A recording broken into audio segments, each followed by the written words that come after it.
ஒரு நிமிஷம், ஒரே ஒரு வசனம். யோபு 1:21. நிர்வாணியாய் என் தாயின் கற்பத்திலிருந்து வந்தேன், நிர்வாணியாய் அவ்விடத்திற்கு திரும்புவேன். கர்த்தர் கொடுத்தார், கர்த்தர் எடுத்துக்கொண்டார், கர்த்தருடைய நாமத்திற்கு ஸ்தோத்திரம் என்றார். ஆமாம், இந்த வசனம் அழகாய் போடப்பட்டிருக்கிறது. இந்த வசனத்தினுடைய பிற்பகுதி, கர்த்தர் கொடுத்தார், கர்த்தர் எடுத்துக்கொண்டார், கர்த்தருடைய நாமத்திற்கு ஸ்தோத்திரம்.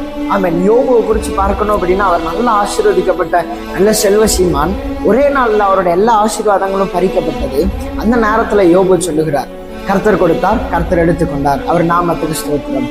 ஆமாம், இன்னைக்கு உங்களுடைய வாழ்க்கையில ஏசப்பா ஒரு காரியத்தை கொடுத்துருக்காங்க, ஒரு நல்லது நம்மளுக்கு நடக்குது, ஒரு காரியம் வருது அப்படின்னு நல்லா சந்தோஷப்படுவோம். ஏசப்பா நான் எனக்கு அதை செஞ்சிருக்கலாம்னு சொல்லி சந்தோஷப்படுவோம், ஏசப்பாவை துதிப்போம். ஆனால் அந்த ஏதோ ஒரு காரியம் உங்களை விட்டு போகும்போது, அது உங்களுடைய வாழ்க்கையில இருந்து எடுக்கப்பட்டு போகும்போது நீங்க ஏசப்பாவை துதிக்கிறீங்களா? நன்மை வரும்போது மாத்திரம் துதிக்காதீங்க, தீமை ஆனாலும் துதிங்க, அதை நன்மையாய் மாற்றி கொடுப்பான். Thank you, God bless you.